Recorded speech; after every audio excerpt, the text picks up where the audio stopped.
the stage is set in Nebraska. It's a mechanic versus a billionaire. I love my odds.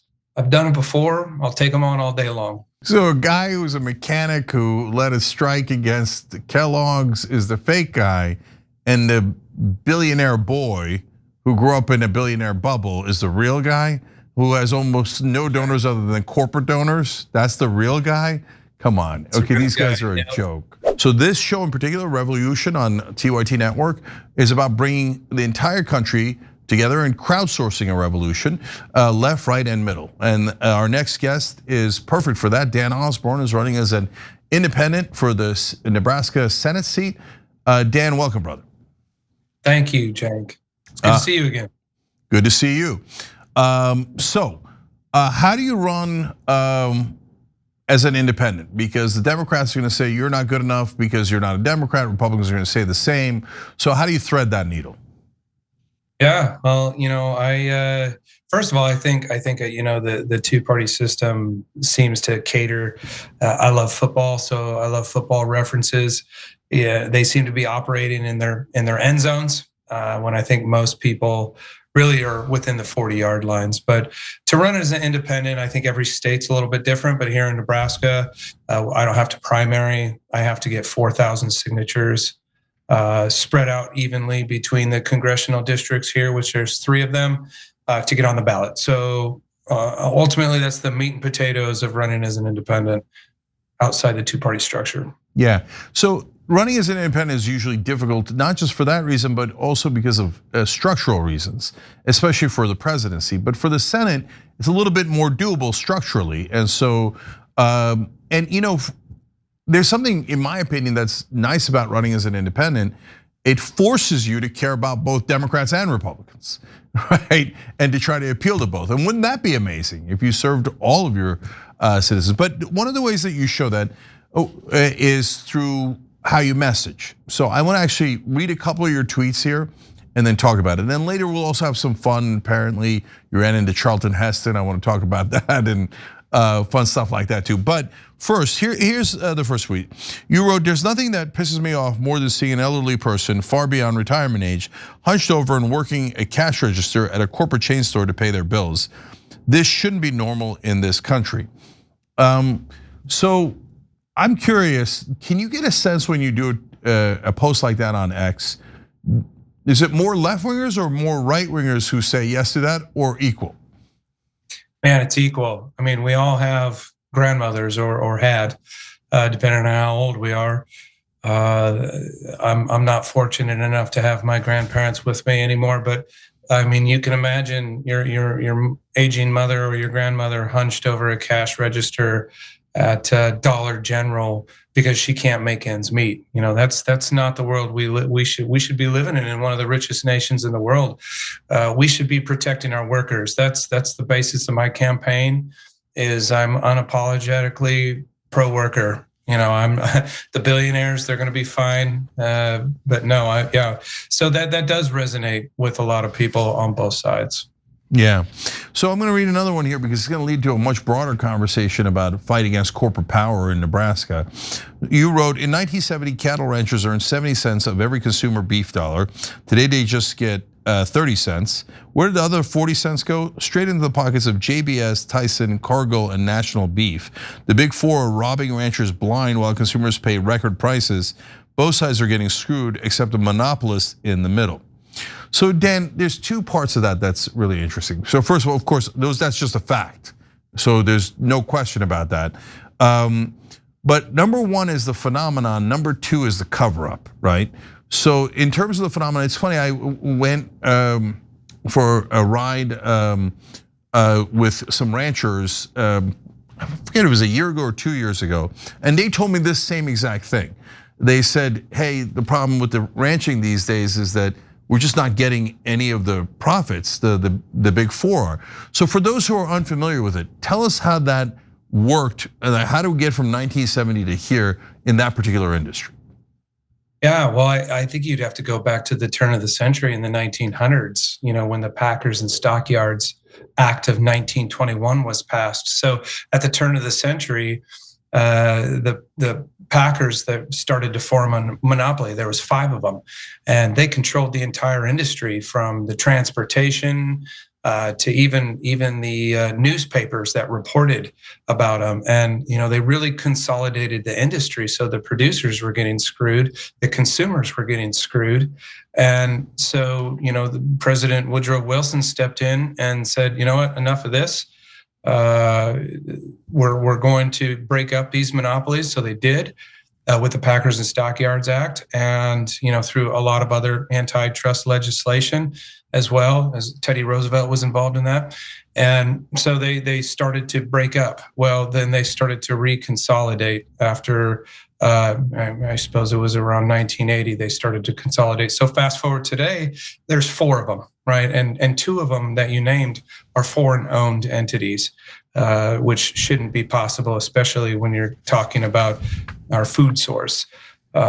So they've consolidated again.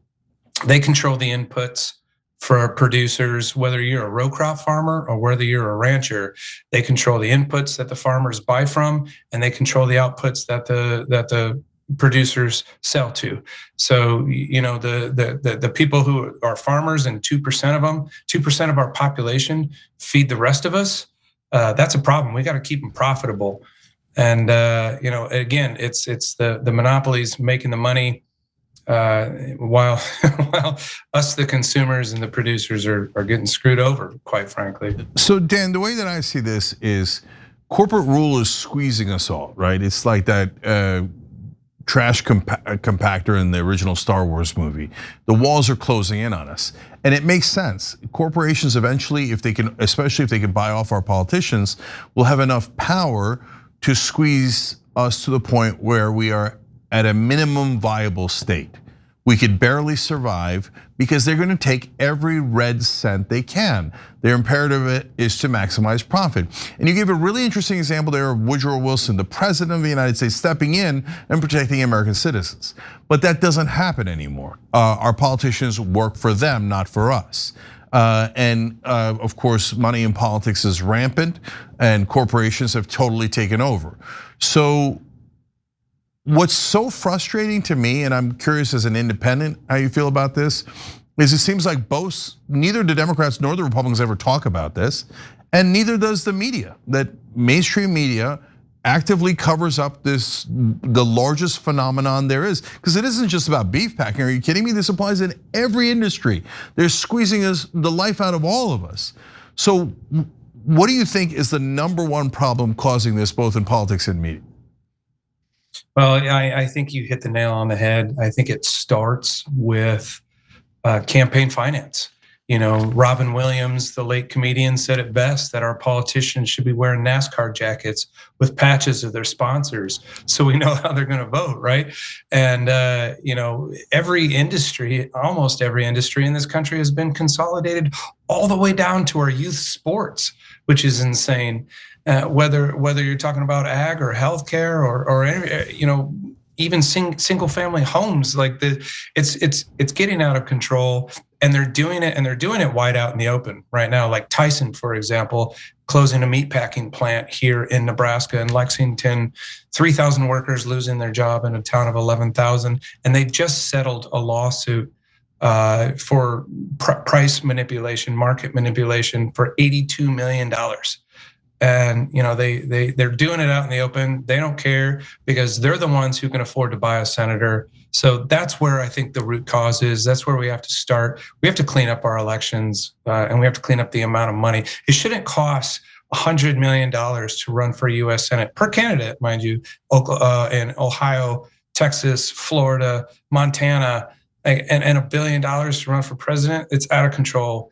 We have to dial it back and clean up the money in our elections. You know who's got $100 million in Montana to buy an election? No one. Corporations do. That's it. And so, they every once in a while the politicians just admit it.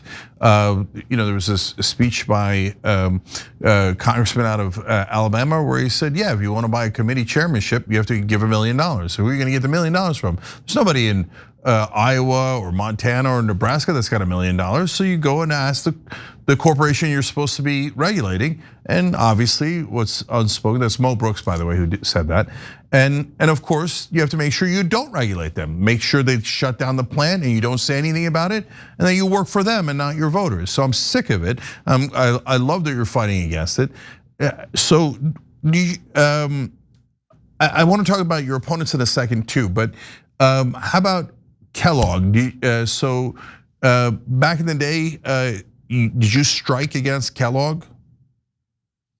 Yeah, back in 2021 after COVID, during COVID, I suppose that's where I cut my teeth, was in politics, was on the picket line. In 2020, during COVID, at the height of COVID, we were essential workers. We were working 7 days a week, 12 hours a day, 16 hours on Sundays and Saturdays, just like keeping that plant open. At one point in time, 50% of our workforce was forced quarantined and or sick. And we kept four plants in the United States running at 100% capacity. And they made record profits. They went from 19 billion to $21 billion profit. The CEO gave himself a $2 million raise. The board enriched themselves. The stockholders enriched themselves. Capitalism at its finest, right? But then our contract expired. We figured we'd get a sliver of the pie, but instead they said, you know what, we're taking your health insurance. We're going to take your cost of living adjustment, our only form of wage increases, and then we're going to implement a two-tier wage system with no path for a lower tier employee to go the upper tier. So we negotiated it for 2 weeks. Every time any one of those three issues was brought up, they would stand up and walk out of the negotiating room. So they knew what they were doing. They wanted that strike. And we shut down 4 plants and we walked off the job to preserve our wages and benefits. What they didn't realize is the value that our tenures had brought to that company. Like, I was a mechanic there for 20 years. You just don't learn that overnight. My experience there was invaluable. Those machines have personalities. You can't just bring somebody in off the street and expect them just to hit the go button. These are skilled jobs, and they found out that you can't just bring in a workforce to break a union and do it overnight. So we were able to win a contract, and I was really proud of the work that we did, and I was really proud of my members for standing up for what they believed in, and not settling for a menial wage where we can barely scrape by in our lives. This is why I get so frustrated with the media, because they talk in this absurd language as if corporations are people. Oh, they'll do the right thing, they'll do the patriotic thing, and they'll share their profits because it's the right thing to do. That's not a thing. They're a machine. They're an amoral machine, and they are set to maximize profit. Are they going to do that at the expense of their own workers? Of course they are. Of course they are. And so that's why you need unions that's against these giant multi-billion-dollar corporations. And then they say, oh, we only made 21 billion in profit. We don't have enough. What an absurd thing to say. Did they do anything crazy to you guys while you were striking? Yeah, well, upper management, would consistently say, we hope you guys lose your houses, hope you lose your cars, hope you go bankrupt. And then, when we were out on the picket line, the first week of the strike was kind of the honeymoon phase, right? We worked so much during COVID. To get any time off was almost a celebration in itself. We would, have beers and barbecue and play music, but then the reality of our, not getting a paycheck and insurance set in. And some people got in trouble on the picket line for abusing alcohol and getting a little rowdy. So they filed a lawsuit saying that, if we continue this behavior, that we can't picket anymore. We have to picket, I think it was like 100 yards away or something, which would essentially have, it would have been very damaging. So what the company did is they would send in, we called them goon squads, where they would come in and bring champagne bottles and bring in beer and liquor and try to get us, to drink it on camera so they can continue, the lawsuit to basically break the strike. And we didn't fall for it. We knew what was going on. Our members were very informed, but certainly a couple of things the company did during that strike. Like, again, you mentioned it. They have no soul. Their main purpose is profit, to turn a profit so stockholders can enrich themselves. That's the main job of a corporation. They are not people, and that is Citizens United, right? That's coming back full fold to campaign finance reform. They do it through Citizens United that states, Supreme Court ruling states corporations are people, money's free speech, and therefore they can donate an unlimited amount of money to an independent expenditure of a campaign. Dark money in politics, that's what we got to clean up. That's what I'm fighting for. Yeah, well, this country's changed so much. It used to be run by people, now it's run by corporations. So, you mentioned that, trying to trick you with the alcohol and the dirty tricks. In the old days, there were real human beings. Like you talked about the Packers, and as you were talking about how they were, manipulating things, etc. The Bears fans in the crowd are like, "Yo, I knew there was a reason to hate the Packers." But now another football reference: the Steelers, when the NFL players went on strike, all the other owners were against it. But the Dan Rooney, who ran the Steelers, the owner, came out with beer to the picket line and would have beers with his players because he supported the strike. That's back when we had real human beings running companies here in America, and we're losing that out completely. So, all right, so I got to ask you the standard questions. Do you take corporate PAC money? No, of course not. I don't want to be a part of the problem. I want to be a part of the solution. In fact, we've had over 30,000 individual donations to my campaign. So my campaign is powered by people, the way it should be, the way the framers of the Constitution, of the forefathers intended this government to be, a government by and for the people, as opposed to my opponent, Pete Ricketts, who's only got about 1,000 individual donors. All his money comes from, of course, the corporate PACs, because he comes from a billionaire family themselves who owns a professional baseball team, and I think he embodies everything that's wrong with politics. So the stage is set in Nebraska. It's a mechanic versus a billionaire. I love my odds. I've done it before. I'll take them on all day long. Ricketts is a spoiled little child, isn't he? Didn't his daddy make all the money? He did, yeah. His dad is Joe Ricketts, and no fault to Joe Ricketts, obviously. He started something amazing. TD Ameritrade. They sold to Charles Schwab, but yeah. So Pete hasn't had to work a day in his life. In fact, all of his photos, he goes out and does photo ops with farmers. He's got a pair of brand new leather gloves on, brand new cowboy boots, and a Carhartt he picked up probably at Boot Barn on his way to the photo shoot. And so he calls me fake, but I'm pretty sure Nebraskans are going to figure out who the real fake senator is. As Pete Ricketts. So a guy who's a mechanic who led a strike against Kellogg's is the fake guy, and the billionaire boy who grew up in a billionaire bubble is the real guy, who has almost no donors other than corporate donors. That's the real guy. Come on, okay, these guys are a joke. And he'll probably spend $50 million against me, calling me fake and calling me a radical liberal, whatever he's going to say, because that's all he's got. Because he's got no record of his own. He was a 2-term governor, and he's been in the Senate for a couple of years, but he's got nothing of his own to run off of. So he's just gonna badmouth me. But you know what? I can take it. I'm a big boy, but well, hopefully. We're gonna run a strong campaign. We're gonna do 200 publicly advertised town halls. We're gonna get out there where people are at. We're gonna talk to them, learn their issues, and learn what they think a U.S. senator should be doing for them. And that's how we're gonna win this. So, is there a Democrat in the race or no? Currently, there is not a Democrat in the race. No. Okay, got you.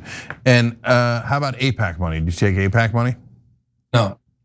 No, we don't. If I can't relate the money back to working people and organizations that want to uplift working people, I don't want your money. I'm not interested in that. Yeah, I'm sure Ricketts agrees and doesn't take any corporate money or foreign government money. I'm sure of it. Yeah. While we're doing this, I'm going to look up rickets on APAC tracker. I'll get back to you on that in a second. Okay. Okay, but all right, let's turn to personal stuff for a second. So, okay, you got me curious. I saw it somewhere online. When'd you run into Charlton Heston? Oh, Charlton Heston, man, I was in high school. I was a senior in high school. My dad, he worked for the railroad, and so him and my mom, he got offered a job in Bellingham, Washington, that he couldn't pass up. And this was in the middle of my senior year. So he was like, "Hey, we're going to Bellingham." I'm like, "No, you're going to Bellingham, maybe, but I'm not." Right? I wasn't going to leave my girlfriend and my basketball team and my baseball team, so I stayed behind and I got an apartment. And I got a job working at as Alley's in a Marriott restaurant here in town in Omaha, and I was a busboy. And part of my job was to, give water to the customer and tell them their server's going to be with them, maybe give them a menu. And my dad, I watched a lot of Charlton Heston's growing up because my dad liked the movies Planet of the Apes, Moses, etc. So he sits down, and I recognized him right away. And I said, "You're Charlton Heston." And he had a book in front of his face, and he looked up at me and he goes, "Yes." And he put his face back in the book. And I said, "Oh, okay." I said, "I'm going to push this a little bit further." I said, "Do you mind asking why you're in town?" And he said, "A seminar," and he put his face back in the book. And I go, "Oh, okay." He's kind of being an a-hole right now. So I had the pitcher of water in his glass, and I said, "Hey, Chuck, how do you want your water? Do you want it regular or do you want it parted down the middle?" Because in Moses he parted the Red Seas, and he looked up from his book and he goes, "Regular." And he put his face back in the book. I'm like, all right. So I gave him his water. I bust a table and I'm putting the dishes away in the kitchen. And my boss comes and taps me on the shoulder. And he said, "Hey, Dan, that's some of the funniest stuff I've ever heard, but I got to fire you because Charlton Heston wants you fired." So I got fired because of Charlton Heston. Wow. He took your job from your cold, unemployed hands. Yeah, I didn't know he was involved in the NRA or anything. I mean, and shoot, I was a senior in high school. I didn't care about any of that stuff. But yeah, Jesus. Yeah. I figured it'd be honored that an 18-year-old kid knows who he is. But yeah, apparently not. But by the way, I mean, I love that Ricketts, the billionaire boy Ricketts, calling you fake. You were like a bus boy and all these different experiences that you had. It doesn't get any more real than you. All right, so talk to me about how the race. I'm gonna come back to personal because I can't stop. But talk to me about how the race is going. So, like, does the media treat Ricketts like, oh yeah, he cares about the people of Nebraska, and maybe Dan does too, and they've got different ideas on caring about. Like, do they ever talk about? No, Ricketts has taken a tremendous amount of money from this lobby, that lobby, the other lobby. By the way, I looked it up, $308,000 from APAC Tracker. Why doesn't the billionaire pay his own bills? What is he selling out Nebraska to Israel for? But anyway, go ahead. Yeah, we've had the third poll come out in this race, all independent polls. We haven't ran one of our own yet, but each one of those polls has us essentially tied. A statistic tie after Ricketts has spent $2 million in the state against me, and so I'm happy about that. I think he's got his work cut out for him. These guys, they don't go out in public. They don't do town halls. They don't go talk to people because they're afraid of getting yelled at. I don't care, man. I'll go talk to anybody because I'm going to relate to you about your paycheck, because I call it paycheck populism. I get a paycheck every week as a steam fitter. I know how much comes in. I know how much goes out, and I know how hard it is right now, whether it's healthcare costs, expenses, or grocery costs. I know how hard it is, man, and I relate to people based off of that. And we have ideas on how to curb inflation, and that's what we talk to people about. But then education. There's so many other issues. I feel like I'm going off on a tangent. Maybe I'm not answering your question directly, but yeah. So the state of the race is going good, but we know the storm's coming because he's got an unlimited amount of money. But again, we're going to win this on the ground. He can be on TV and the radio, that's fine. But we're going to be in your town. We're going to be in your shops on Main Street talking to people. And that's old school politics, I guess. Yeah. So Dan, I'm curious about how Nebraska voters are reacting, right? Because of course Nebraska voted for Trump, right? It's a red state. It's not, and Ricketts is trying to hide behind that. Oh, yeah, I'm for Trump. Oh, you have to vote for me. Don't use your mind. Don't be independent. Just be a zombie, right? So that's going to be his go-to move. Now the question is, how's it working? And by that I mean pretty specifically, like when you talk to Trump voters, are they open to hearing what you have to say? And are they a little concerned about some of the things that Trump has done, or no, they're still in Trump's camp completely? Yeah, so when I do a lot of door knocking, and we have an app where I can tell who's a registered voter and what party they voted. And I predominantly go and I knock on conservatives and independents' doors. And if I'm driving around and I see a Trump flag flying on a house or a sign in the yard, I go knock on the door because I want to understand, right? I want to talk to people. And what I've learned is they're good people. Like a lot of them are just they're good people. They care deeply about their family and their children. And when I start to talk to them about individual policies, we can agree on so much. There's things that we're not going to see eye to eye, and I don't focus on that. But what I do is I focus on what we can agree on as we're having a conversation. And a lot of what we agree on, especially in the rural areas, is tariff policies are hurting rural America. The foreign policies are hurting rural America. Bean farmers don't have anybody to sell their product to, right? And again, the inauguration, there was all the tech billionaires. So I kind of saw the writing on the wall. Okay, I see who's important. Because if I was ever president, I would have bus drivers and nurses and teachers and carpenters in the front row of my inauguration. That's who I'd have, because that's who I want to represent. Yeah. And so, again, going back to individual policy, there's so much we can agree on, and most people just love their family, and most people just want to be left alone too.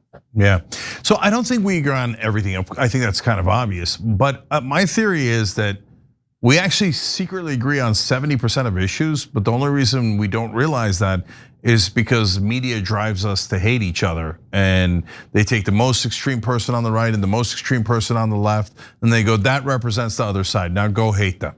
Right. So what do you think? Obviously I'm pulling that number, from my hat. But what do you think about 70%? Does that sound about right to you? Lower, higher? I would say it's higher. I would say most of us, regardless of on your party affiliation, I would say it's closer to 90%.